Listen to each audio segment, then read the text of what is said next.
quelconque et on a tracé cette fonction, ax2 plus bx plus c. Alors, a, b et c évidemment sont vraiment tout à fait quelconques. Résultat suivant, on a notre fonction petit f un petit peu compliquée ici. On va déterminer un vecteur u, vérifiant si on translate la courbe de f avec le vecteur u, on obtient une courbe beaucoup plus simple. Voilà, on la dessine ici. Par exemple, avec ces chiffres-là, ça nous donne cette fonction. Et d'après la vidéo 15, cette fonction-là, on la connaît bien. Alors, voici comment on pourrait faire. On définit les nombres r et s, puis le vecteur u de coordonnées rs. Et il s'agit simplement de montrer que la translatée de c de vecteur u, c'est la représentation graphique de g définie par g de x égale à x2. Bon. Alors, tout simplement, on part d'un point m, x, y sur c, le point ici, et m' sont translatés pour coordonnées grand X et grand Y à déterminer. Alors, au départ, on a grand X et grand Y en fonction de petit x et petit y, d'où on tire facilement x et y en fonction de grand X et grand Y, et puis on remplace. Alors, une dernière question qui se pose quand même, d'où sortent ces nombres? Alors, on peut regarder ce calcul.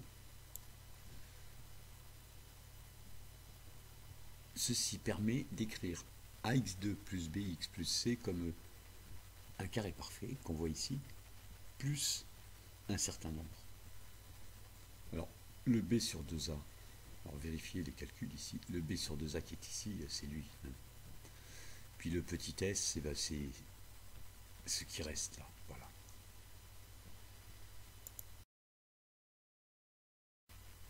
Alors ici, on a 4 curseurs quelconques, 4 nombres quelconques, et on considère une fonction de ce type, quotient de deux fonctions affines, ax plus b sur cx plus d.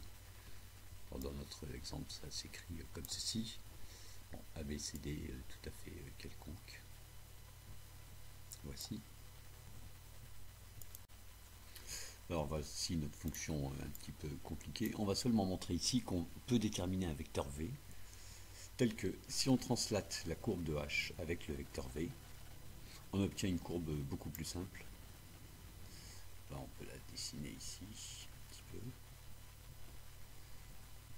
Voilà, on a un centre de symétrie ici qui est haut, c'est-à-dire qu'on a une fonction simple, voir la vidéo 15. Voilà, alors quel est le vecteur v? Simplement, il sort d'ici. On pose grand R égale petit d sur petit c, et grand S égale moins a sur c, le vecteur v c'est grand R s.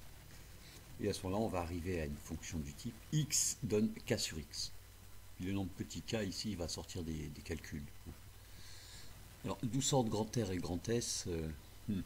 Grand R, c'est l'opposé de la valeur interdite ici.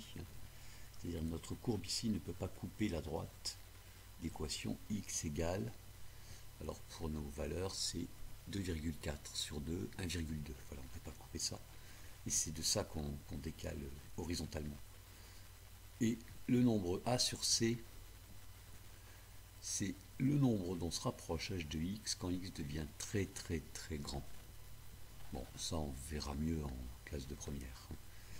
Alors, évidemment, les indications sont tout à fait du même type que pour l'exercice 1 avec ce petit passage ici.